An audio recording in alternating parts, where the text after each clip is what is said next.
like a Hellcat. Like a Hellcat.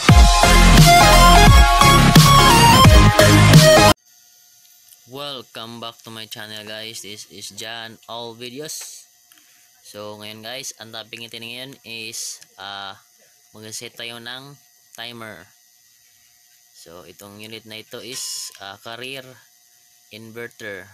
So yan, window type siya. So ito yung ating remote control.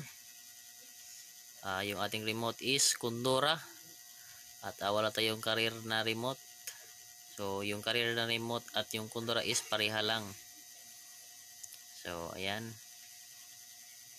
At na-plug ko na. At i-on na natin.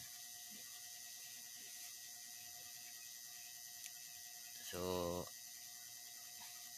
yan, na-on na natin. At sa pag-set ng timer is dito tayo titingin sa clock kung ilang oras or minutes ang ating isi-set. So 10:03. So alas 10:03 na ngayon sa amin. So pwede nyo namang i-adjust yan kung ilang oras na sa inyo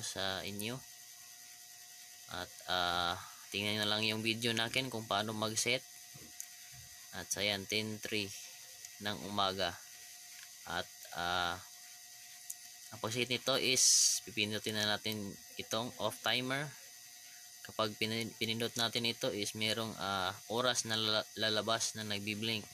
So kapag nagbi-blink siya, pwede natin yang i-adjust. So ayan.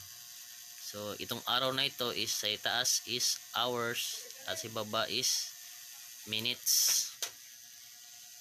So ayan. At titingnan ulit natin yung clock kung ilang oras na ba or minutes. So ayan, 10:04. So 10:04 ng umaga. At ibalik natin. So isi-set natin ng 10:10 kahit 10:10 lang para madaling ma-off yung ating unit. So pwede nyo namang i-set ng ilang oras, nasa inyo yan kasi 24 hours itong ating remote.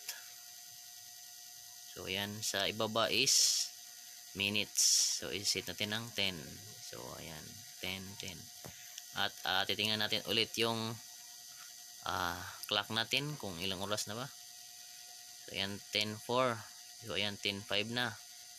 So yung ating set is 10:10. So mga 5 minutes nag-off na ito.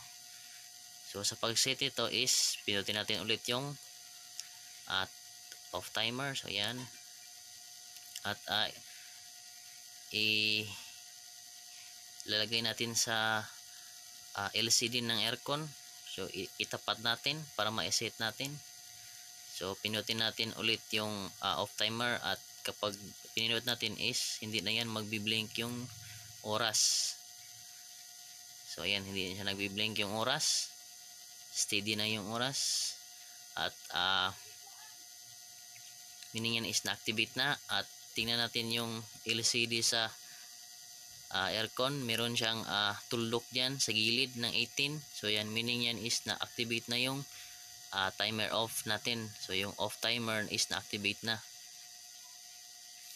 At maghihintay na lang tayo ng ilang minutes. So tinignan natin kanina is 10:05 yung nasa clock. So mga 4 to 5 minutes is dapat nag-off na ito kasi 10:10 yung ating na-set at 10:05 yung sa clock. So hintayin natin ng ilang minutes. At pwede nyo namang i-set sa hours kung ilang hours nyo i-off yung unit nyo. So depende na rin sa inyo yun. So yung akin is minutes lang para madaling makita nyo na nag-off talaga yung ating aircon kapag isinet sa off timer. So ayan, hintayin na natin.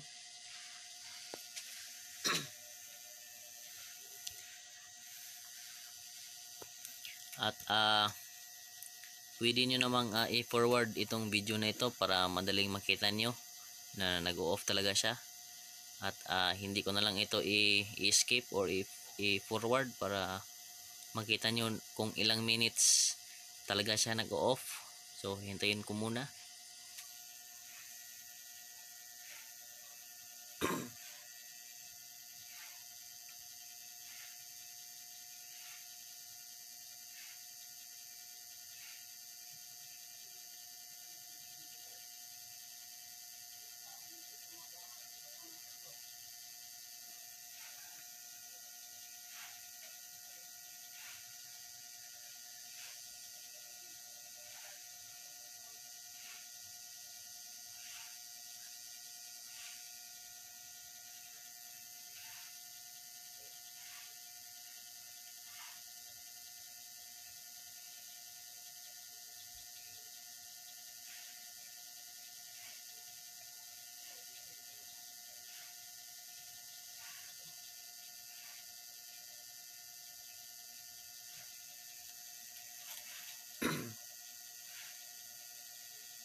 So ayan, mga ilang minutes na.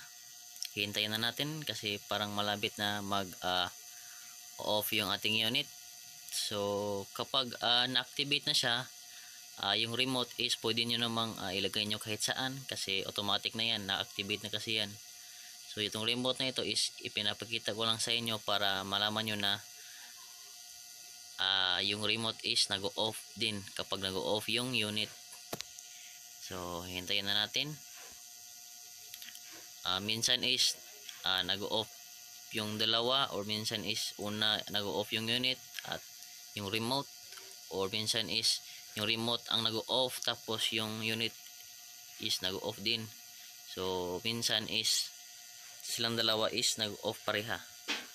So ayan, kita nyo, nag-off yung remote at yung unit. So mga 4 minutes plus na, kaya nag-off na yung ating remote control. So ayan, sa mga gustong mag comment lang kayo sa baba para masagot natin yung mga question nyo.